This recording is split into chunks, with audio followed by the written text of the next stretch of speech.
Become a good boss in your child's eyes. Hey there. Today we're diving into a super hot topic in the parenting journey, especially when your child hits the teenage years. It's all about how to be a good boss in your child's eyes while still maintaining that close, loving connection. You know, it's a pretty big challenge, but also an opportunity to reshape the family dynamic. So, when your kid starts rebelling and wants to make their own decisions, how can we guide them without losing that bond? Let's explore this together.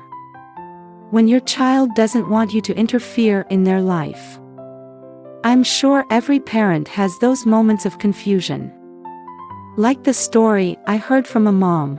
Her daughter slammed the door after a fight, leaving her feeling lost, like she was drifting in a sinking boat. From being a sweet, clingy kid, now her daughter seemed distant and started wanting to do things her way. And the mom thought, what did I do wrong? You see, parenting has never been easy, especially when your child enters their teenage years. Right? Your child isn't obedient like before, they start pushing back against everything you say. Some parents feel disappointed, even powerless, while others try to tighten control, hoping to keep their role as the leader. But can we really balance maintaining authority with building a close relationship? Whether we like it or not, we still need to become the boss. Why is that? In the past, parents were often advised to be friends with their kids so that they could easily share feelings and thoughts.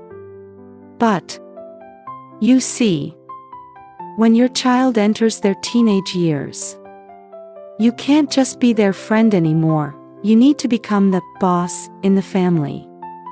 A boss isn't always strict, but someone who guides and helps their child grow into an independent person.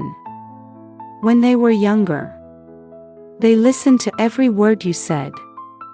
Now, though, you hear things like, I want to decide my own life, or why do you keep pushing me to do things your way? Your child is starting to assert their independence, looking for their own identity, and making their own decisions. So how can you be a boss who's both respected and loved by your child? That's the real challenge for any parent of a teenager. What is the real power of the boss in this situation? So, what exactly is the power of a parent acting as the boss? It's when you firmly hold the reins when necessary, set clear rules, and keep your child in a safe, structured environment. For example, you might set rules about study time, daily routines, or social relationships. These rules don't just create structure, they help your child feel safe and guided. But, of course, you can't just always boss them around, right? The supporting role is equally important. As a parent, you also need to stand by your child's side, helping them achieve personal goals, whether it's related to school, hobbies, or life challenges. You see, both of these roles need to be guided by love. Sometimes you need to be firm, and other times flexible. That's the art of being a parent. How can the boss make the right decisions? One of the toughest challenges as a parent in this leadership role is making decisions. Every choice you make, big or small, can affect your child's development. Some of the recurring questions that parents may ask themselves are, should I let my child participate in this activity? Should I trust them or worry about their decision? Or, Should I step in right now or let them handle it themselves? Instead of making decisions for your child, try inviting them into the decision-making process. Instead of just commanding, you could ask, "What do you think about this?" Or, if you were the parent, "What would you do?"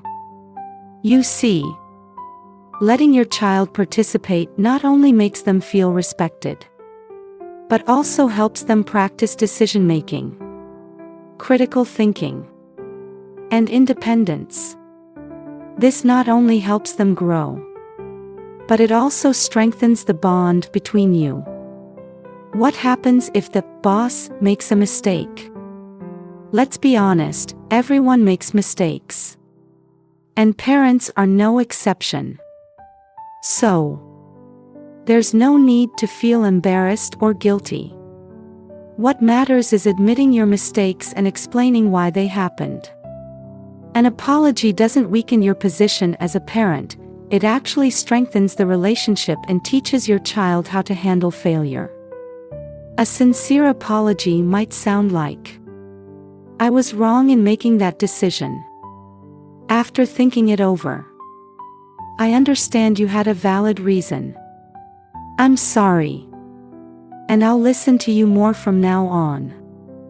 Remember, this kind of promise helps build mutual trust and respect in the family.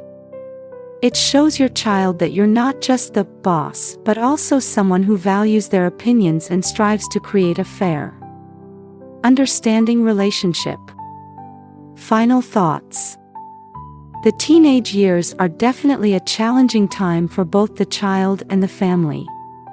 But, you see, these challenges are actually an opportunity to build a stronger relationship, based on respect and understanding. Even though your child may rebel or push back sometimes, deep down, they still need your love and patience. That love is not just a guiding light but also the strength that helps your child face life's challenges with confidence and gratitude.